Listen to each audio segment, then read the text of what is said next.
If there's one thing politicians, businesses, and everyday people across the country care about in the United States, it's trade.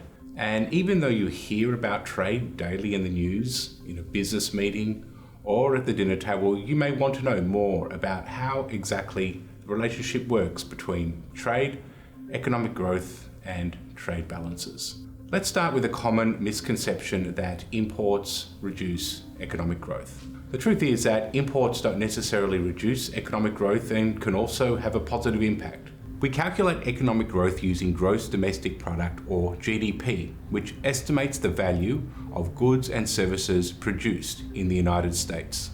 Because the measure is of domestic production, we don't want to include imports in the calculation, as imports are not domestically produced. This is the formula used to calculate GDP. And in this formula, there are 4 drivers of domestic production.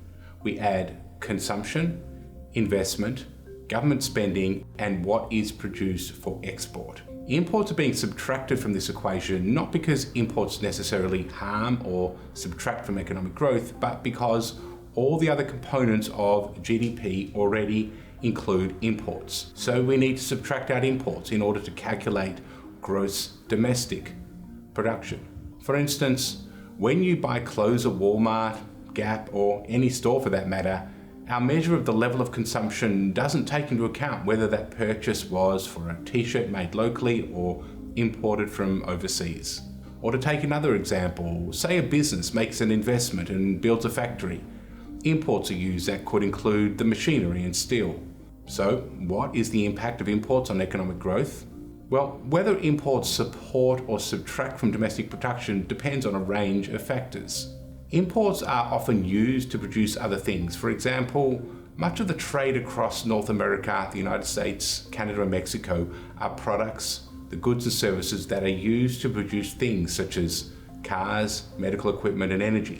The use of the imports, whether it is steel used to build factories or computers used by companies, makes the US more productive and can increase economic growth.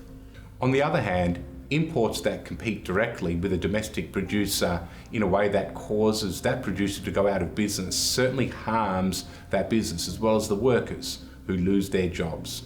But even in this case, access to cheaper imports means consumers pay less and increases competition and choice. In addition, workers can find new work in other companies. All that being said, this is not necessarily how economies work. For one, it can be challenging for laid-off workers to find a new job. And we know that in the United States, people have become less likely to move to find new work. A country might also decide that higher tariffs and fewer imports are worth the cost if it keeps particular businesses and industries domestic. This could be because certain industries are important for national security, such as steel production, or because they support broader capacity for innovation, such as semiconductors, or because of the jobs and communities that these ongoing jobs support are worth maintaining. As you can see in this graph, historically, US imports do not correspond to declines in economic growth. Indeed, it is often quite the opposite. When US growth is strong, imports are also higher as Americans build, invest, and consume goods.